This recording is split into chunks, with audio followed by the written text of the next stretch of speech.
Bom dia a todos. Iniciamos nesse instante às 8 horas e 46 minutos da manhã do dia 28 de setembro de 2022, a sessão de julgamento da 4ª Câmara Ordinária do Tribunal de Impostos e Taxas de São Paulo. Nesse instante, faço cumprimentar os meus colegas que aqui se encontram, o Dr. Flávio Nascimento, o Dr. Rafael Zuli Neto, a doutora Ângela Sartori, que nos dá aqui a graça da sua presença, a representação fiscal aqui, o doutor Tony Tortello, recebo aqui os nossos cumprimentos, cumprimento a todos que nos assistem e também aqueles que nos dão suporte, Jailson, Hélio e todos os demais. Bem, senhores, bom dia a todos. A nossa sessão de hoje é composta aqui por 2 processos. Temos aqui processo comercial Zaragoza, que temos a indicação de realização de sustentação oral.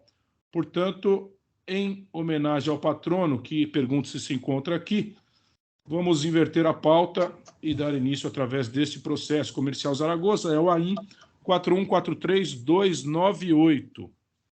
O patrono já se encontra aqui, doutor Eduardo Pugliese, receba também os nossos cumprimentos, seja muito bem-vindo a esta 4ª Câmara. Doutor Argos, bom dia, excelência. Eu sou o patrono do caso da Avon, excelência. Desculpa. Avon, então, temos patrono do Zaragoza, não?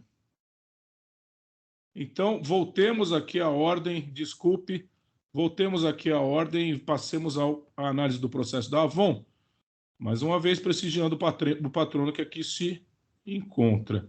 Este é um processo de relatoria do Dr. Flávio Nascimento de Freitas, a quem eu vou pedir a gentileza de fazer apenas um brevíssimo resumo do caso, assim, se o patrono dispensar a leitura do relatório. O senhor dispensa a leitura do relatório, doutor Eduardo? Claro, sem dúvida, excelência. Perfeito. Então, doutor Nascimento, faça apenas aí muito sintética resumo aqui do caso, e aí nós passamos a palavra ao doutor Eduardo. Por favor. Eu vou praticamente só falar das acusações, para aí o doutor Eduardo falando sobre cada... É um processo bastante extenso, são 16 acusações, havendo itens que foram pagos integralmente e parcialmente pelo contribuinte. Então, eu vou falar mais ou menos quais para quem está nos assistindo entender, e depois já vou passar para o doutor Pugliese. Perfeito. A primeira acusação é uma acusação de crédito indevido, de ICMS, por ter sido destacados nos documentos fiscais de aquisição de mercadorias, imposto a maior que o devido. Trata-se de mercadorias sujeitas à redução da base de cálculo. Na verdade, ele se creditou sem fazer a redução da base de cálculo. Por isso que ele foi autuado. O número 2 também é crédito indevido, destacado em documentos fiscais de entradas de mercadoria para uso e consumo do próprio estabelecimento, relacionado no demonstrativo fiscal anexo. Esse foi um dos itens que, inclusive, foi pago pelo contribuinte. O número 3, também uma infração de crédito indevido, em valor superior ao imposto destacado no documento fiscal, relativo à remessa de mercadoria para outro estado em operações de retorno de transferência de filiais localizados em outro estado. Também ele foi pago pelo contribuinte. O número 4 é outra acusação de crédito indevido, por haver se creditado de valor superior ao imposto destacado em documentos fiscais, também foi pago pelo contribuinte. Número 5, esse aqui ele está em discussão. Ele também uma infração de crédito indevido, de substituição tributária em operações de aquisição de mercadorias relacionadas num demonstrativo anexo pelo fisco, e em que faz prova de infração o livro de entrada do contribuinte. 6, mais uma infração de crédito indevido, sujeitas ao regime de substituição tributária, com o livro de entradas como prova. 7 é uma infração que também foi paga de crédito indevido, que também foi paga pelo contribuinte, Destaque de documentos fiscais de recebimento e retorno em transferência de mercadorias com as provas e relatórios trazidas pelo fisco. 8 está em discussão. Deixou de pagar ICMS, em janeiro, já é uma infração de falta de pagamento de imposto, por omissão das notas fiscais relacionadas no demonstrativo fiscal 8 em anexo, referente a operações tributadas com erro na determinação da base de cálculo. Trata-se de folhetos vendidos com desconto integral do valor dos mesmos, resultando no preço de venda zerado. 9, outra infração que o contribuinte pagou, tá? Uma infração de falta de pagamento de imposto, que não está em discussão. 10, também outra infração de pagamento de imposto, que o contribuinte pagou, tá? Também não está em discussão. 11, falta de pagamento de imposto, por emissão de notas fiscais eletrônicas relacionadas referentes a operações tributadas na CFOP 5405 e sem destaque do ICMS. Vendas de mercadoria não sujeita à retenção antecipada do imposto, substituição tributária e cujo o ICMS é devido na saída das mesmas, com destino às revendedoras da Avon. 12, outra infração que foi de falta de pagamento de imposto de substituição tributária, que foi paga pelo contribuinte. 13, uma infração que permanece, falta de pagamento de imposto, substituição tributária, por emissão de documentos fiscais de saída de mercadorias relacionadas num demonstrativo fiscal 13 em anexo, sem destaque do ICMS, devido na qualidade de substituto tributário, por força do regime especial, processo DRTC 3, 12.214, 411, 651 de 2003. Trata-se de operações de remessa a título gratuito de produtos de higiene e perfumaria. Portanto, devem ter o ICMS recolhido antecipadamente pela Avon Cosméticos e fazem prova da infração cópias dos documentos fiscais de saída, dos livros de registro de saída e dos registros de apuração. 14, falta de emissão no período de abril de notas fiscais eletrônicas relativas à entrega de brindes a usuários finais, conforme apurado no demonstrativo 14 em anexo. E 15, deixou de pagar ICMS por guia de recolhimentos especiais na entrada do território desse estado de mercadorias sujeitas ao regime de substituição tributária relacionados no demonstrativo fiscal 15. E 16, deixou de pagar o ICMS no período de janeiro a julho de 2011, decorrente da entrada de guias de informação e apuração do ICMS-ST com indicação de valor de imposto a receber e importância inferior à escriturada no livro fiscal destinado à apuração Reikens, substituição tributária. Foram pagos os itens 2, 3, 4, 7, 9, 10, 11 e 12, e, em parte, os itens 6 e 15. Deixo agora com o patrono para que ele profira a sustentação oral. Perfeito. Doutor Eduardo, faça bom uso aí da sua palavra, fique à vontade. Muito obrigado, excelências. Bom dia a todos, obrigado pela oportunidade, prazer estar aqui com vocês. Como bem relatado pelo doutor Flávio, são 16 itens, mas grande parte foi pago, né? Nós pagamos, a Avon pagou grande parte desses itens, alguns totais, alguns parcialmente, e alguns itens foram, por assim dizer, cancelados já na delegacia tributária de julgamento, tá? Remanesceram estes itens que o Dr. Flávio bem apontou. Eu vou a eles de uma maneira muito breve. A primeira, como bem relatado pelo Dr. Flávio, diz respeito à glosa de um crédito de ICMS, porque o fiscal compreendeu que a Avon Industrial deveria ter aplicado a redução de base quando da venda dos produtos para a Avon Comercial. Quem foi autuada aqui foi a Avon Comercial, recebedora das mercadorias vendidas pela Avon Industrial. A Avon Industrial, como está claro dos autos, ela não aplicou a redução de base. Não houve a aplicação do dispositivo da redução de base, houve pagamento integral do ICMS. Então, o valor integral do ICMS foi pago, foi recolhido ao fisco e, evidentemente, está espelhado na nota de venda. E a Avon Comercial, pela não cumulatividade, apropriou este crédito. Só que o fiscal disse, esse crédito é inválido porque a Avon Industrial deveria ter aplicado a redução de base.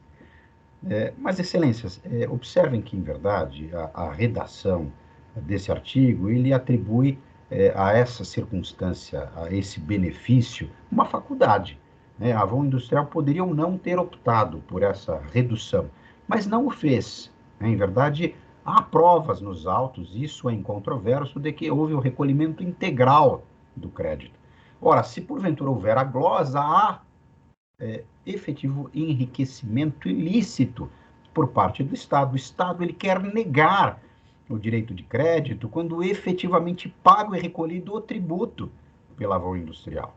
Então, em verdade, com base no princípio da não cumulatividade, a Avon Comercial apropriou o crédito porque destacado na nota efetivamente pago pela Avon Industrial. Então, o fato de deveria ter ou não aplicado a redução de base não, por assim dizer, justifica a autuação, porque a Avon Comercial, como recebedora da mercadoria, como recebedora, apropriou o crédito que estava destacado na nota fiscal. Né? É simples assim. Com relação ao item 5, a glosa de crédito de CMST.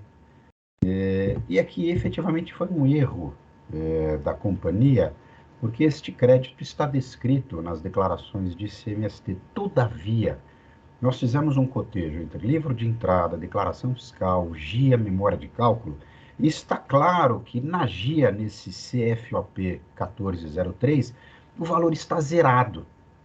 Então, em verdade, há uma divergência entre GIA e SPED nesse CFOP 1403.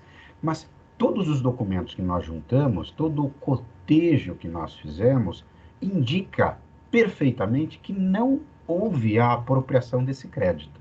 Então, em verdade, não há apropriação indevida do crédito, porque houve prova, os livros estão juntados, as declarações, as GIAs, as memórias de cálculo, nós conseguimos conciliar todos esses documentos, demonstrando não haver apropriação desse crédito. Então, não há base para a autuação fiscal. Enfim, o STJ tem diversas decisões dizendo que, a despeito de haver erro nas declarações, o contribuinte pode demonstrar, por outros meios idôneos, que houve erro nas declarações, e se houver prova a respeito, é possível, então, desconsiderar esse erro e cancelar a autuação fiscal. Foi o que aconteceu neste caso. Não houve apropriação de crédito, há prova nos autos de que, em verdade, não há justificativa para a manutenção desse item do auto de infração. Com relação ao item 6, houve aqui uma remessa, grande parte sob consignação, recebida pela Avon Comercial. E, neste caso, o que aconteceu? O fiscal compreende que aqui deveria ter havido, por ser uma aquisição interestadual, sob consignação, grande parte das mercadorias, deveria ter havido a chamada antecipação tributária. Mas, em verdade, o que fez a Avon? Nós não fizemos antecipação por se tratar grande parte dessas operações de consignação. Então, o que nós fizemos? Quando houve a venda efetiva, nós recolhemos o tributo com o ST. Então, em verdade, aquele valor de tributo que o fiscal considera devido na antecipação foi recolhido na saída. Então, nós efetivamente recolhemos o tributo devido. Nesse item 6, o fiscal glosa o crédito. E lá no item 15, nós vamos chegar a ele, eles estão cobrando o valor da antecipação. Então, aqui o item 6 glosa o crédito relativo à antecipação, e lá no item 15, vamos chegar a ele, ele cobra o valor da antecipação, só que eles desconsideram por completo que já houve o pagamento desse tributo. Então, nós pagamos efetivamente a provas contundentes nos autos, né, de que houve o pagamento do tributo. Então, ao menos que se considere esse valor do tributo para diminuir o impacto do valor do tributo devido, né? Então, em verdade, me parece haver aqui também uma duplicidade, né, entre o item 6 e o item 15, na medida em que efetivamente eu tenho direito a este crédito, tanto que o crédito participa do cálculo da antecipação. Então, em verdade, glosar esse crédito, depois cobrar um imposto, quando eu já realizei o recolhimento do valor do STI do próprio, quando da saída efetiva, na minha visão efetivamente exigência em duplicidade. Isso com relação ao item 6. Com relação ao item 8, o que acontece? Há efetivo desconto incondicional, né? Enfim, o fiscal compreende que quando nós zeramos os valores dos folhetos, teria havido, por assim dizer, uma simulação, um valor muito abaixo do que o mercado pratica. Mas, em verdade, o que acontece? Quando a gente emite a nota fiscal, isso acontece sempre, nós vendemos diversos itens. Os itens são vendidos às chamadas revendedoras. E a nota compreende uma série de itens. Os folhetos também são vendidos para as revendedoras. E os valores dos descontos incondicionais são alocados neste item dos folhetos. Então, não é que ninguém vendeu a zero o valor dos folhetos. Enfim, nem houve doação dos folhetos. Ali são descontos incondicionais. O fiscal disse que são bonificações. Ora, quer sobre bonificações, quer sobre descontos, o STJ tem recurso repetitivo dizendo que não é base de incidência do ICMS. Quer a bonificação, quer o desconto incondicional. Então, em verdade, quer como bonificação, quer como desconto, não há incidência do ICMS. Neste caso, o que acontece? Há desconto incondicional, ele é alocado no folheto e sobre desconto incondicional, quer bonificação, o STJ é claro em recurso repetitivo. Não há a incidência do ICMS. Então, esse é o tema do item 8. Com relação ao item 13, aqui o que faz a Avon? Ela muitas vezes doa produto aos funcionários. Então, a doação é efetiva aos funcionários. E essa doação, em verdade, como se dirige a consumidor final, não há que se falar em ST, não existe fato superveniente de venda que justificaria a cobrança antecipada do imposto. Então, em verdade, como esta operação de doação se deu diretamente ao consumidor final do produto, que são os funcionários da própria Avon, em verdade não há que se falar na cobrança do ST. Então, esse é, evidentemente, uma circunstância muito, muito objetiva. Com relação ao item 14, é interessante observar que a fiscalização que foi aberta neste caso, ela tinha por foco analisar as declarações da Avon. Então, em verdade, o objeto da análise eram os SPEDs e as declarações. Neste caso, havia um valor a pagar que nós fizemos o levantamento, havia efetivamente, o que nós fizemos? Fizemos uma denúncia espontânea. Nós pagamos efetivamente o imposto devido com os juros, como diz o STJ, né? Enfim, antes de qualquer, por assim dizer, manifestação específica sobre esse tema do fisco. Então, está caracterizada a denúncia espontânea. Na nossa percepção, a fiscalização ela direcionou o seu foco fiscalizatório para a concepção do SPED, e não especificamente sobre esta operação de brindes, né, enfim, que nós tínhamos no caso. Então, o valor do imposto que nós devíamos foi pago com juros. O fisco compreendeu que essa denúncia não seria válida, porque não havia espontaneidade, e ela reconheceu essa parcela do pagamento, só que ela imputou proporcionalmente, está cobrando o saldo do imposto. Então, em verdade, na nossa percepção, como houve efetiva denúncia espontânea, não há que se falar na cobrança de tributo algum, portanto, não se justifica a cobrança deste item. Por fim, com relação ao item 15, é aquela cobrança de antecipação tributária. Item 6, glosa o crédito. Item 15, cobra antecipação. Só que neste caso está provado nos autos que nós pagamos o tributo na saída dessas mercadorias, o ST e o próprio. Portanto, o tributo já está pago, né? Enfim, a manutenção desses itens implica necessariamente o enriquecimento ilícito do Estado, quando muito deveria ser, evidentemente, compensado esse valor, né? Enfim, levado em consideração o valor do tributo pago para calcular esse item. São essas, brevemente, excelências, as considerações que a recorrente vem trazer a vossas excelências, se colocando sempre à inteira disposição, doutor Flávio, doutor Zuli, doutora Ângela, doutor Agus, douta representação, doutor Tony, à disposição de vossas excelências para quaisquer esclarecimentos de fato. Muito obrigado pela gentileza e atenção de vossas excelências. Muito bem, doutor Eduardo. Cumprimento aqui pela lucidez da sua exposição, acho que foi muito clara, a despeito de sintética, acho que abordou aqui os pontos que talvez mereçam realmente destaque. Então, sem perdermos muito tempo, eu já passo a palavra para o doutor Flávio, para que possa fazer aqui o registro do seu voto no sistema e a leitura do mesmo.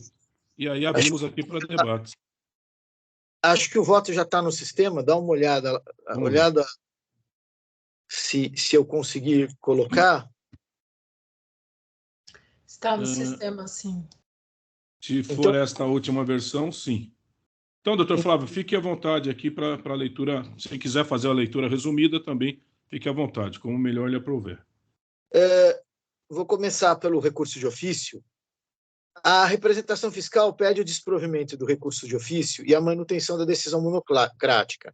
Assim, não há lide em relação às questões do recurso de ofício. Abre aí para eu corrigir, porque eu escrevi de ofício em vez de ordinário. Ordinário em vez de ofício. Mesmo assim, passo a fundamentar a decisão do recurso de ofício. Em relação à redução do item 13, aplico a retroatividade benéfica presente no CTN, Código Tributário Nacional, para reduzir o percentual da multa aplicada neste item do patamar de 150% para 100%, em obediência aos ditames da Lei número 16.497/17, que introduziu alterações na Lei 13.457 de 2009. Em relação ao item 16, aqui há erro de acusação, que não pode ser sanado sem um novo lançamento, ou nas palavras da representação fiscal. Quanto ao item 16, tampouco se vislumbra a possibilidade de manutenção da acusação relativa a este item, tendo em vista a obrigatoriedade da aplicação do artigo 11 da Lei 13.457 de 2009, o qual assim estabelece: as incorreções ou omissões do auto de infração não acarretarão sua nulidade quando neste constarem elementos suficientes para se determinar com segurança a natureza da infração e a pessoa do infrator. Eles grifaram: quando nele constarem com elementos suficientes para se determinar com segurança a natureza a pessoa do infrator e a natureza da infração. Assim sendo, nego o provimento ao recurso de ofício. Recurso ordinário. Passo agora a enfrentar o recurso ordinário. Em relação ao item 1, ao contrário do que alega o contribuinte, a redução da base de cálculo do artigo 34, anexo 2 do RICMES, é obrigatória e não facultativa, não podendo o contribuinte escolher a seu bel prazer a forma de tributação.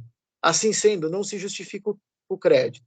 A fiscalização trouxe aos autos todos os elementos capazes de demonstrar que o contribuinte não podia se creditar da maneira como fez, como bem demonstra o voto do Dr. Zuli nesses autos.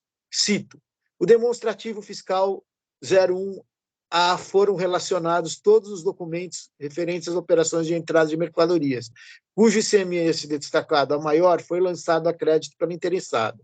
No demonstrativo 1B foram relacionados os itens da nota fiscal, cuja redução da base de cálculo não foi aplicada, comprovando tratar-se de mercadorias enquadradas no artigo 34, no anexo 2 do RICMES 2000, produtos de higiene e perfumaria, lavrado item 1 do auto de infração por infringência do artigo 61, parágrafo 5º do RICMES 2000. Não há qualquer ofensa ao princípio da não cumulatividade, vez que a norma manda cobrar o imposto sob uma base de cálculo reduzida. Em relação ao item 2, ao item 5, o fisco trouxe aos autos todos os elementos capazes de embasar a autuação, dentre os quais o mais importante, que é o livro registro de entradas. Este documento é suficiente para se caracterizar esse tipo de infração de crédito indevido. Destarte, a apresentação de GIA com registro zerado na referida CFOP não tem o condão de dirigir a infração. Em relação ao item 6, a autuada para desconstituir a autuação alega que não realizou antecipação tributária. Ela recolheu o ICMS no momento da saída da mercadoria, tendo o direito de se apropriar do crédito correspondente ao montante do imposto recolhido na operação anterior. Ainda em seu recurso, argue a duplicidade da exigência. O fiscal autuante trouxe aos autos os documentos que comprovam a infração e, em seu relato circunstanciado, enunciou os motivos da autuação. Adota como parte da fundamentação para o presente item as considerações do fiscal em seu relatório de apuração em vermes. A interessada acreditou-se no livro Registro de Entradas do Imposto Destacado em Documentos Fiscais de Entrada de Mercadorias de Outros Estados, CFOPs 2102 e 2917, sujeitos ao regime de substituição tributária, conforme os artigos 313-A a 313-Z20 do RICMES 2000. Na entrada de outros estados de mercadorias enquadradas na substituição tributária, como o do remetente não efetuar a retenção antecipada do ICMS, o destinatário deve recolher o ICMS devido na sua operação própria, assim como nas operações subsequentes, conforme artigo 426-A. Item 15 do presente auto de infração, e não tem direito ao crédito do imposto recolhido anteriormente pelo remetente, grifo do autor. Lavrado o item 6 do auto de infração por infringência do artigo 278 do RICMES 2000. Por tudo que foi dito, não posso albergar a alegação de contribuinte, pois mesmo que fosse o caso, não pode o contribuinte escolher quando e como deve pagar o tributo, vez que a lei tributária determina quando e como deve o contribuinte pagar. Não há dupla tributação em relação ao item 15. Destarte, estamos diante de infrações diferentes, sendo uma de crédito indevido e outra de falta de pagamento de imposto. Assim, mantém o item 6. Em relação ao item 8, estamos diante de infração de falta de pagamento de imposto por emissão de notas fiscais consignando operações tributadas com erro na determinação da base de cálculo. A fiscalização entendeu que as mercadorias foram dadas em bonificação, ao passo que a autuada alega que estamos diante de descontos incondicionados, não incidindo o gravame estadual. Analisando os documentos fiscais relacionados no demonstrativo 8, folhas 59.153 a 68.519, percebo que os folhetos sempre aparecem com valores relativos ao preço zerados, muito embora a recorrente tenha se acreditado de seu valor quando entraram no estabelecimento do contribuinte. Não há qualquer rateio do valor dos folhetos em relação a outros produtos, como alegado pelo contribuinte, porque aparecem sempre zerados os valores desses produtos, folhetos, o que caracteriza a operação como relativa a bonificações. Ademais, o que caracteriza a bonificação é que parte dos produtos é comercializada e parte entregue a título gratuito, como bônus, nos termos do parágrafo 1º do inciso 1º do artigo 37 do RICMES 2000.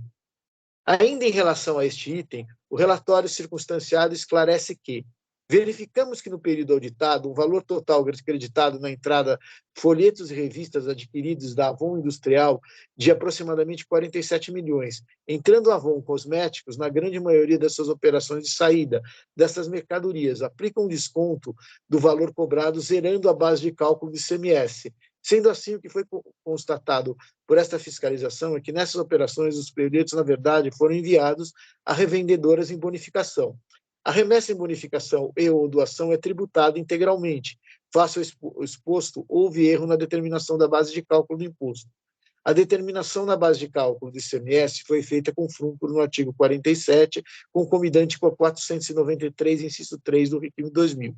O fisco levantou os valores da aquisição dos folhetos para fim de determinação da base de cálculo do ICMS nesta saída, conforme o demonstrativo 8B, preço de aquisição dos folhetos em anexo. Também não assiste a autuada apresentar a situação como se estivéssemos falando em descontos incondicionados, mas estamos diante de situação em que a Avon fornece produtos em bonificação a revendedores.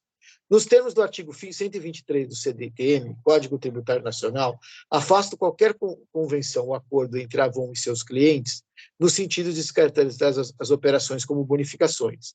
Assim sendo, fica mantido o item 8. Item 13. Em relação ao item 13, estamos diante de falta de pagamento de ICMS e substituição tributária, por emissão de documentos fiscais de saída sem destaque do ICMS devido na qualidade de substituto tributário, que seria obrigatório por força do regime especial. Operações com remessa para revendedores ambulantes autônomos de produtos de higiene e perfumaria. Argumento autuada, estamos diante de doações de produto para seus funcionários e para clientes, sendo esses consumidores finais, razão pela qual não havia que se falar em necessidade de recolhimento ST. As mercadorias destinadas aos revendedores ambulantes autônomos estão sujeitos à antecipação do recolhimento do ICMS por força do regime especial número 122-14-411-651-2003, que não faz exceções quanto a mercadorias doada, bonificada, com efeito ou brinde, sejam elas destinadas a funcionários ou clientes. A recorrente também não traz os autos documentação que demonstre que parte dos produtos teriam sido doados a consumidores finais. Assim, mantém o item 13. Em relação ao item 14, estamos diante de falta de emissão de notas fiscais relativas à entrega de brindes aos usuários finais. Não ocorreu a denúncia espontânea como alegado pela autuada. O artigo 138 do CTN, Código Tributário Nacional, estabelece que, uma vez iniciados os trabalhos fiscais, cessa a espontaneidade, mesmo que o contribuinte pague antes da autuação. Os procedimentos fiscais que deram origem à lavratura do presente AIM tiveram início através da ordem de serviço fiscal número 14.05916/12-0, folhas 40, de 8 de 1 de 2014, recebida pelo contribuinte em 4 de fevereiro de 2014. Assim sendo, não há como se acertar a ocorrência de denúncia espontânea, visto ter sido a mesma realizada após o início dos procedimentos de fiscalização. Ainda não se sustenta o argumento da interessada de que a OSF foi emitida com objeto vago e que o objeto da fiscalização não compreenderia o tema da denúncia espontânea, razão pela qual deveria ser aceita. O objeto da OSF compreende as atividades realizadas pelo fisco na autuada. Também não vejo como arguir o argumento que, caso não seja reconhecida a espontaneidade de sua denúncia, ao menos o principal deveria ser excluído do item, eis que ele teria sido pago. Isto porque a legislação vigente não contempla a referida situação, muito embora o núcleo fiscal de cobrança houve por bem as folhas 97672, 97673 e 97687 a 97691 certificar o pagamento integral dos itens 1, 2, 3, 4, 7, 9, 10, 11, 12 e parcial dos itens do item 15, não havendo referência ao item 14. Assim sendo, mantém o item 14. Em relação ao item 15, estamos diante de falta de pagamento de imposto por guia de recolhimentos especiais na entrada no território do Estado de São Paulo de mercadorias sujeitas ao regime de substituição tributária. A interessada recorrente alega que o imposto foi recolhido na saída das mercadorias, já que muitas das operações se referiam a operações realizadas no contexto de venda em consignação. Porém, os documentos juntados pelo fisco demonstram que a falta dos registros por parte do contribuinte ocasionou distorções nos balanços dos exercícios de 2010 e 2011, uma vez que procedeu à ocultação de ativo, que, em última análise, significa uma omissão de receita. Também nos sustenta seu argumento de que a conciliação poderia ter sido efetuada com outros elementos idôneos, conforme parecer técnico contábil, as folhas 48,86 a 49,58. Ainda alega que as diferenças encontradas pelos fiscos decorrem da necessidade de conciliar outras contas contábeis, além daquelas analisadas contra a lavratura do AIM.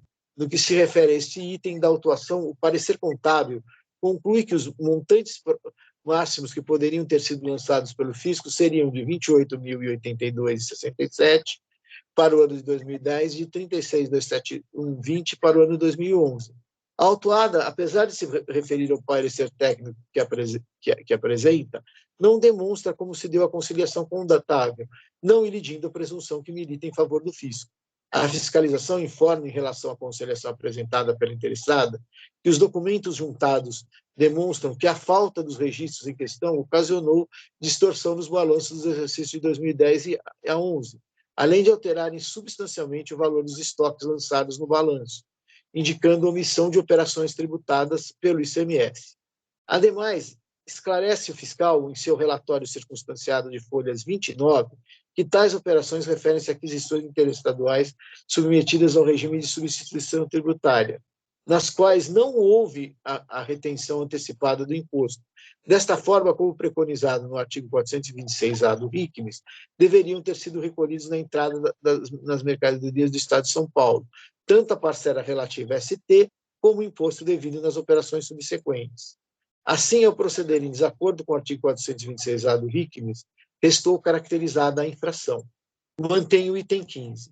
Em relação à atualização do valor básico da multa, está válida, vigente, eficaz a súmula 13 desse tribunal. Súmula 13. É legítima atualização do valor básico da multa nos termos do parágrafo 9º do artigo 85 da Lei 6374 de 89. Em relação aos juros, reduzo nos termos da nova súmula 10 em verbes.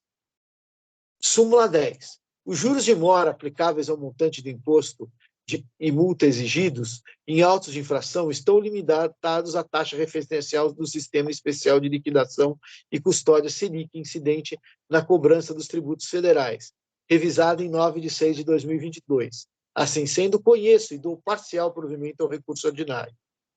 Flávio da Silveira de Freitas, relator. Presidente, por favor, abre para eu corrigir aquele pedaço. Já abri, doutor Flávio. Obrigado. Já está habilitado. Agradeço aqui a leitura do voto. Sempre um voto com ponderações aqui muito bem colocadas. Eu mesmo abrindo os debates, eu já me antecipo que, com relação ao voto do doutor Flávio, eu concordo com alguns pontos e discordo de outros, razão pela qual eu vou tirar o processo em vista. Mas, de toda sorte, poderíamos aqui, se assim desejarem, ouvir os colegas, se quiserem aqui, inclusive com seus comentários, me ajudar a melhor aqui estabelecer a minha compreensão sobre aquilo que foi colocado. Doutor Tony, tem alguma ponderação a fazer? Pelo menos nesse instante? Bom dia a todos. Não, senhor presidente, eu tenho a impressão que o voto do senhor relator foi extensivo e pegou todos os pontos relevantes do processo. Eu também acho isso, a despeito de discordar de algumas coisas, mas muito bem. Doutora Ângela, alguma observação? Não, nenhuma observação. Acho que o voto pegou todos os pontos, é questão de concordar ou discordar, né? Tá certo. Doutor Rafael Zulli, algum acréscimo aqui que possa eventualmente me ajudar? Difícil, porque praticamente o voto do doutor Flávio é parecidíssimo com o meu. Eu, efetivamente, no ofício eu neguei provimento e no ordinário eu neguei provimento. Então, está abordando todos os pontos, até gentilmente o doutor Flávio fez uma referência num dos itens ao meu voto. Então, eu não tenho aquilo que comentar. Perfeito. Doutor Flávio, então, com todas as vênias aqui, vou pedir a gentileza, mas eu vou tirar o processo em vista. Como eu coloquei aqui, alguns itens eu realmente concordo com o senhor e outros não. Então, para que não dê nenhuma decisão aqui assodada, eu vou tirar e, como o senhor bem colocou, é muito extenso o processo, é muito grande, eu acho que necessita aqui uma maior... Situação jurídica diferente, é bem difícil. Uma maior leitura. Então, eu pedi vista para mim mesmo, eu tenho que pedir e conceder vista para mim mesmo, eu encerro os debates, eu só preciso do voto realmente do lançamento do voto do doutor Flávio, porque consta no sistema, o relator não votou ainda. Eu estou corrigindo aqui Perfeito. O problema lá que tinha no recurso de ofício. À vontade, doutor Flávio, fique no seu tempo. Que aquele lá não era um problema, como você trocava um recurso por outro, não era só um problema, sei lá, de português, de estilo, poderia gerar uma nulidade, né? Agora eu estou registrando o voto. Tá legal. Eu só faço um questionamento aqui para o doutor Flávio. Se o voto do doutor Zulli, ele foi dado... E aí, por força de término de mandato, o processo foi redistribuído, é isso? Não, ele entrou na Câmara, saiu em vista para o doutor Samuel Riema. Ok. Então o voto consta do processo. Isso que eu citei. E aí o que aconteceu? Como saiu em volta para o doutor Samuel Riema, e ele não apresentou a vista antes do fim do mandato. Fim do mandato do doutor Fábio, ele foi redistribuído e veio para mim. E, inclusive, eu cito isso no relatório.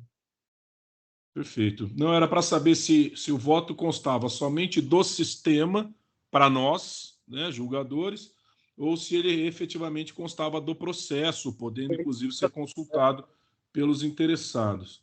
Ele consta do processo, porque ele entrou em pauta, entendeu? E depois pediram volta em cima dele. Perfeito. Eu vou, então, existem solicitações de vistas não respondidas. Eu preciso conceder a vista para mim? Isso. Eu só aguardando a aprovação do presidente, só que preciso abrir aqui a janela de autorização para mim mesmo. Encerrar debates, habilitar voto do relator, já foi, conceder vista para mim mesmo. Continuar, ok. Então, como o processo sai em vista para minha apreciação, doutor Eduardo, eu peço, por favor, que o senhor acompanhe aqui o andamento do processo para a próxima pauta em que ele vier aqui a nova apreciação. Então, eu vou aqui encerrar o julgamento, agradecendo aqui a sua participação e pedindo, então, que atente para as próximas pautas, por favor. Eu que agradeço a gentileza, obrigado a todos, tenham todos um ótimo dia, um bom trabalho. Obrigado, doutor. Então, pessoal, eu vou aqui só estou finalizando aqui para encerrar o julgamento e nós passamos aqui ao comercial Zaragoza, de relatoria do doutor Rafael Zuli Neto. Eu pergunto aqui, nós temos advogados inscritos? Acredito que não, né? Então, o processo já está aqui e já abrimos o debate. Doutor Zuli, fique à vontade aqui para o registro do seu voto e, se quiser fazer uma rápida explicação do caso, e daí, como não temos advogado, pode proceder à leitura do voto, como melhor entender, por favor. Novamente, bom dia a todos. Não é um processo complicado, não há preliminares, perfeito? E a única coisa que haveria de se fazer referência é que, num determinado ponto, o contribuinte argue a ocorrência da absorção, e eu estou em multa confiscatória, eu deixo lá para o final. E eu estou afastando, por ser equivocada a conclusão do contribuinte, porque o Instituto de Absorção temos para que esta se caracterize, ele satisfaz constatação da ocorrência do concurso, né? E o que não ocorre aqui do maior absorver ao menor, tá? Então, eu explico isso e estou afastando, então, a arguição da absorção, e já faço em preliminares, apesar que não é a verdadeira, não seja uma verdadeira preliminar, tá? No mais, não existe argumentos que a gente possa se prender em termos de preliminar, o que alteraria efetivamente o processo, a conclusão do processo. Tá? No mérito, nós temos aqui infrações relativas ao pagamento do imposto, tá? E essas infrações, eu vou fazer diferente e vou dizer, essas infrações nos meses de maio de 16 a dezembro de 16, março de 17 a julho de 17. Vocês já entenderam o porquê, né? Por conta da questão das súmulas, tá? E o que seria isso? Por ter adquirido mercadorias para comercialização sob o regime de EST com retenção antecipada dos impostos, desacompanhada de documentos fiscais que não atendem às condições previstas no item 3 do parágrafo 1º do artigo 59, tá? Porque o contribuinte de mares distribuidor de bebidas ele foi considerado como inexistente, inscrição estadual nula. Tá? E aí, efetivamente, o que nós temos? Nós temos que o autógrafo regulamentar tanto a comprovar a regularidade das operações em exame, tá? Bem como a recolher ICMS-ST, no caso do subsidiário, né? Substituto, na fórmula do 267-2B. Tá? Eu tenho muito carinho, inclusive até eu fiz um trabalho sobre esse artigo 267-2, eu acho que é uma inovação na nossa legislação, e isso está consignado perfeitamente na acusação. Isso é muito importante, tá? O fisco trabalhou direitinho. O item 2 acreditou-se indevidamente do ICMS, por consequência, no mês de março de 17, tá? Por exatamente ter o quê? Ter efetuado o crédito em relação a notas fiscais de aquisição exatamente pela Dimares Distribuidor, ou seja, ele comprou mercadorias, supostamente, e efetuou esse crédito, e ele está sendo glosado. O item 3, infrações relativas ao documento fiscal na remessa, transporte, porque ele recebeu no período de maio de 16 a dezembro de 16 e março de 17 a julho, tá? Mercadorias sujeitas também ao regime de ST, tá? Uma vez que acobertadas de operações são supostamente emitidas também pela Dimares, ou seja, está sempre envolvido a referida empresa Dimares, que é a inidônea. Tá? Então, examinando os autos, né, a acusação é objetiva, tá? E aí eu entro direto na questão, tendo em vista que é uma única acusação e todas correspondem aquele mesmo, é o grupo de acusação que corresponde à mesma empresa e é a mesma situação jurídica. Então, eu digo, as acusações sucedidas nos autos referem-se à falta de pagamento de imposto do ICMS-ST por responsabilidade supletiva, item 1, creditamento indevido em razão da inidoneidade do emitente, consequentemente dos documentos emitidos, item 2, do recebimento de mercadoria por notas fiscais inidôneas, item 3.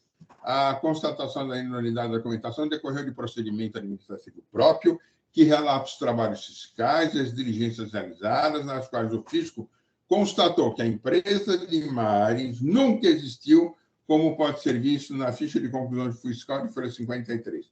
Os documentos do PCN juntados aos autos descrevem todos os fatos, diligências e trabalhos fiscais que constatam da inexistência, constatam, aliás, a inexistência do emitente.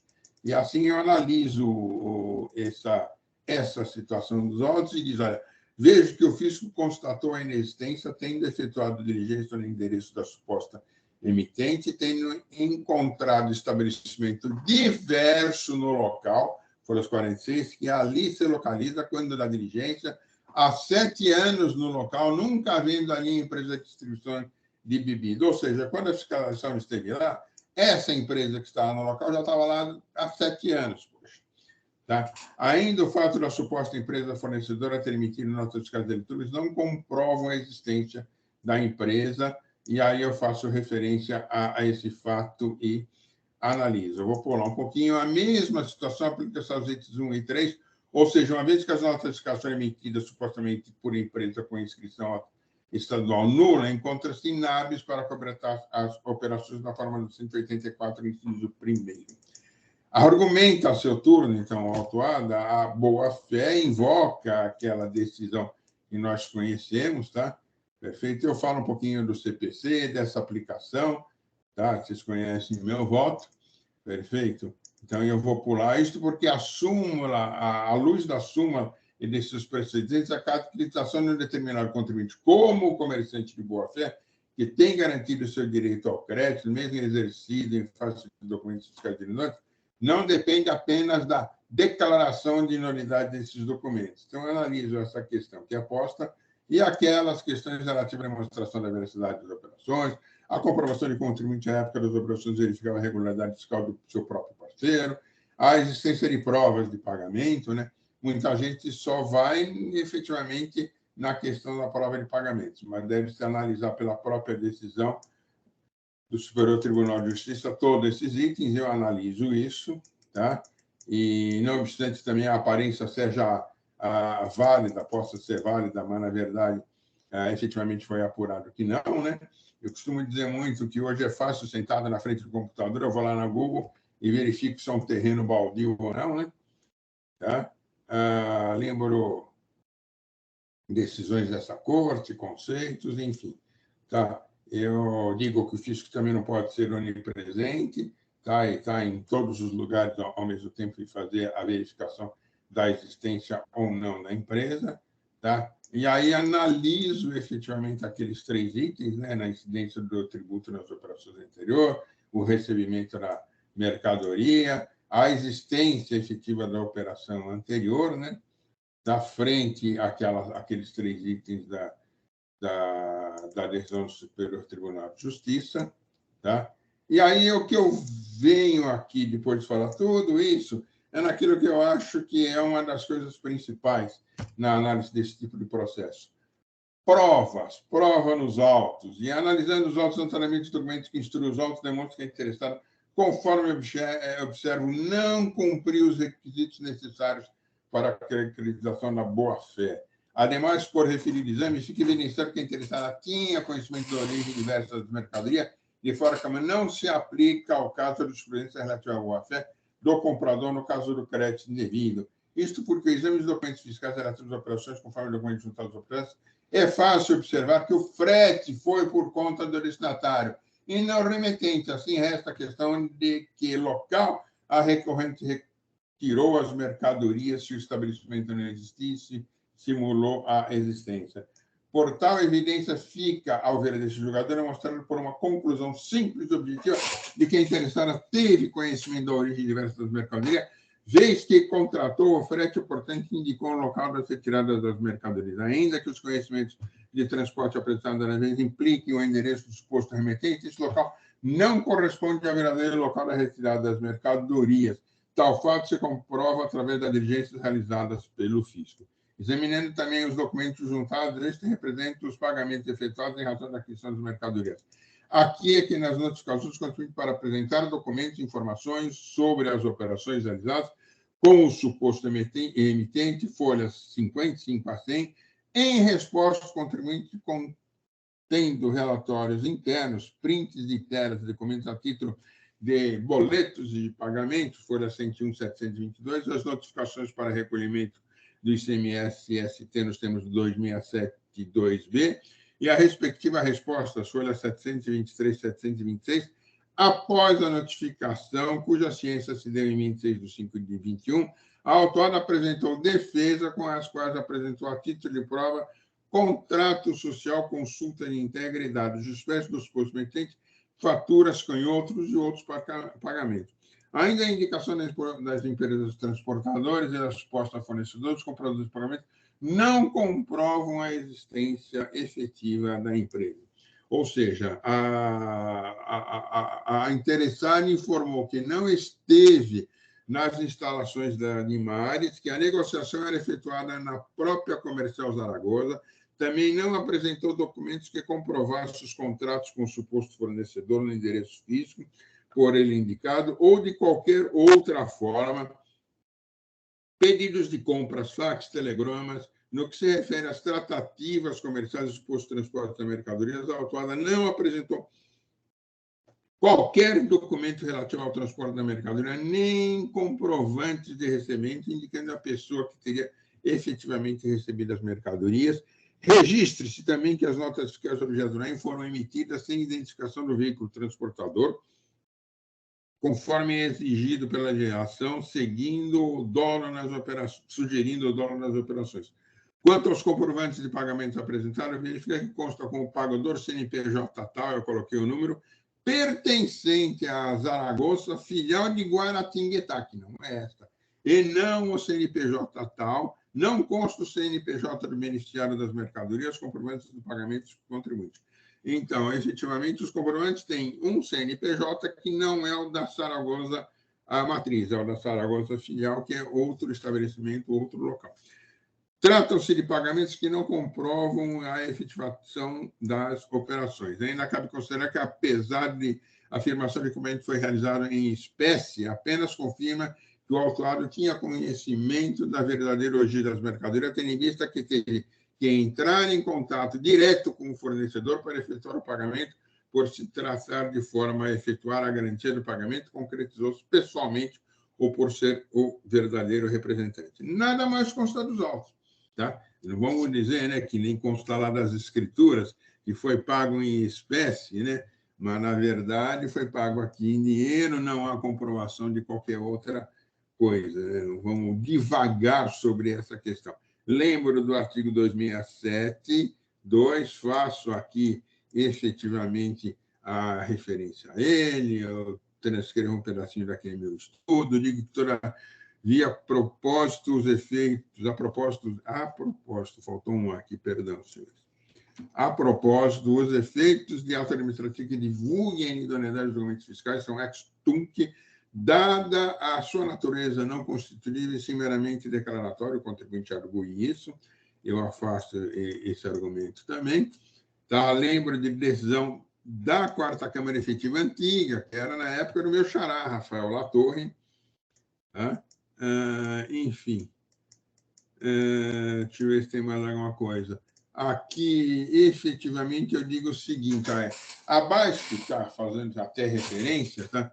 Da fazenda abaixo, transcrevemos em relação à comércio. Nossa, bagunçou tudo aqui a minha formatação. O que aconteceu aqui?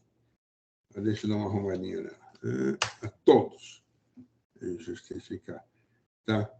Efetivamente, eu transcrevo aqui, aquilo que é informado nos autos, a meia-vida pregressa do contribuinte, Zaragoza, né? Tá? E aqui tenho aquela... Vou contar. 1, 2, 3, 4, 5, 6, 7, 8, 9, 10, 11, 12, 13, 14, 15, 16, 17, 18, 19, 20, 21, 22, 23, 24, 25, 26, 26 processos que foram informados pela douta representação fiscal com autuações da mesma espécie em valores relativamente altos, né? Aqui de 39 milhões. Tá? Demais argumentos, efetivamente, são aqueles que a gente conhece da multa, tá? Juros superiores à taxa Selic, só que aqui tem o seguinte, eu preciso considerar, por isso que eu falei lá em cima, lembram?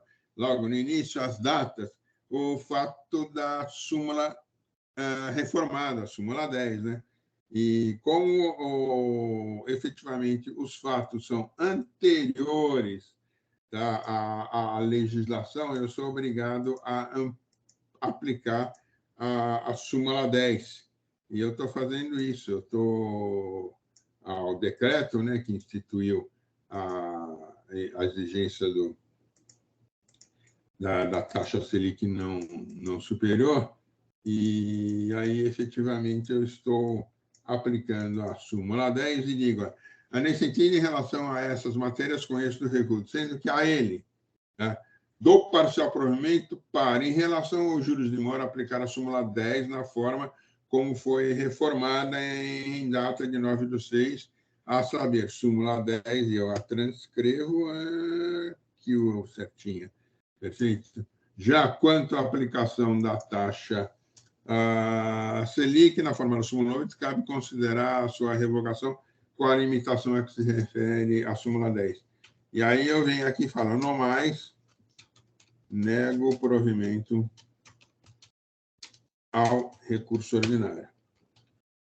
E mantenho, então, nesse sentido, a decisão recorrida. É assim que eu voto, senhores. 29 de setembro de 2022. Obrigado. Sim. Então, só clareando aqui, o senhor está dando só parcial provimento com relação à assunção da nova redação da súmula 10, é isso? Isso, perfeitamente. É por causa da data, né? Uhum. Infelizmente, por causa da data, efetivamente, a data do decreto é 1/11 de 17. Então, eu sou obrigado a considerar isso. Né? Bom, senhores, eu vou registrar. Estamos em em debates aqui.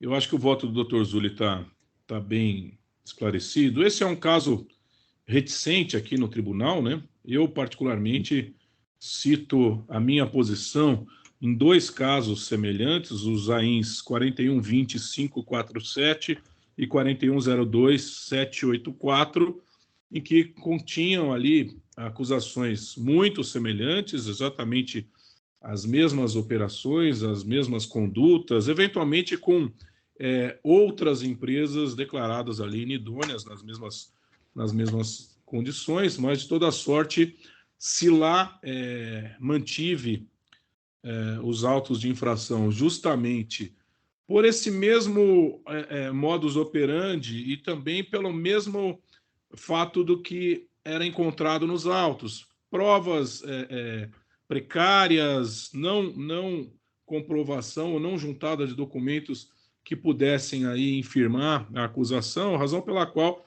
eu já anuncio que vou acompanhar aqui o voto do Dr. Zully, né? Como fiz nas outras sessões em que votei, caso, como digo aqui, do mesmo contribuinte, de maneira muito semelhante, se não idêntica, né?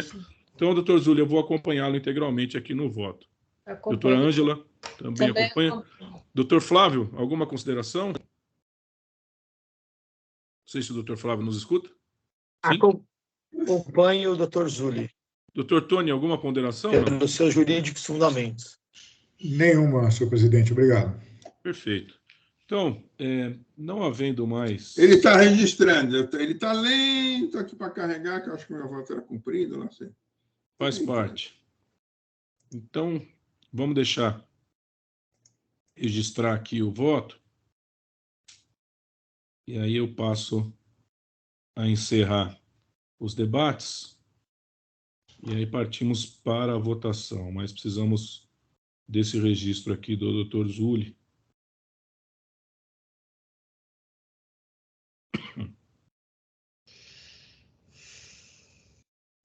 Mas não tem pressa.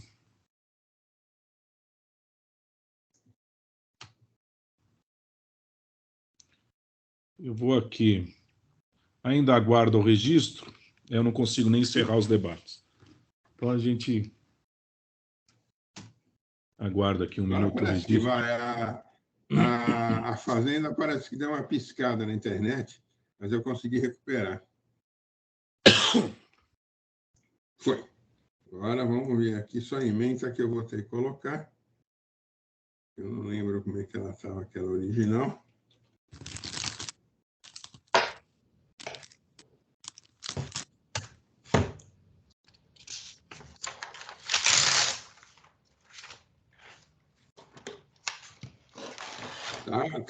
Tá indo. Só vale fechar.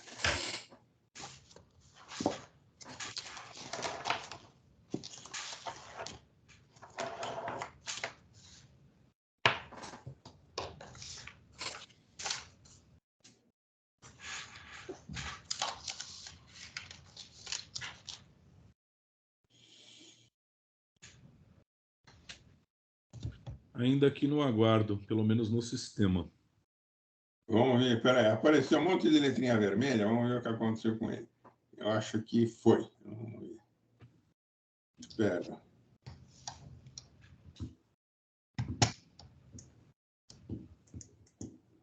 Acho que sim, vamos ver, espero que sim.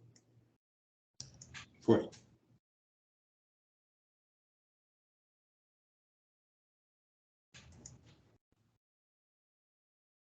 Mas ainda não me abriu aqui a caixinha para votar. Ainda aguardando o registro de voto do relator.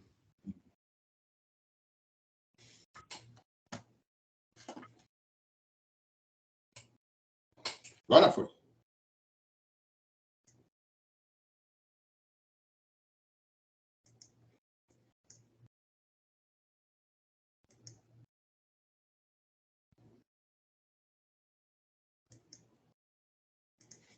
Nomes pares está registrado. Vamos lá. Então eu vou encerrar os debates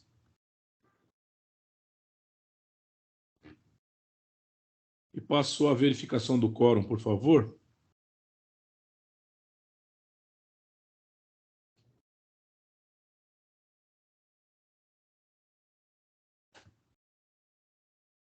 Muito bem. Quórum verificado. Vamos iniciar a votação.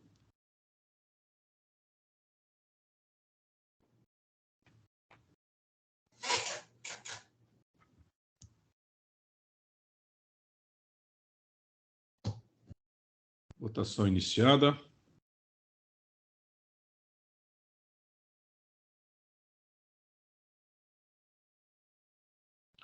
Muito bem. Então, formalmente anunciando o resultado do julgamento do AIM 41.43.298, em que é autuada comercial Zaragoza Importação e Exportação Limitada.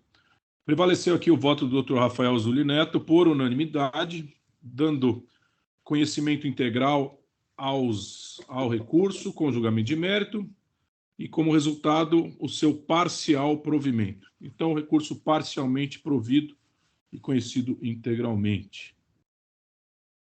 E eu vou encerrar a votação. Encerro este julgamento.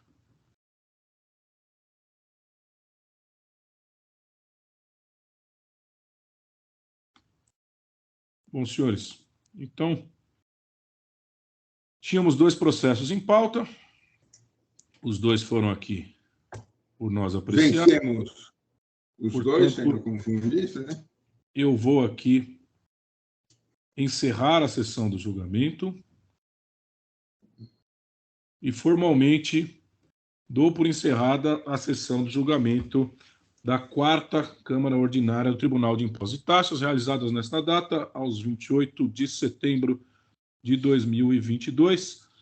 Informo aos interessados que a sessão se encontrará disponível tanto aqui nas plataformas como no site do Tribunal.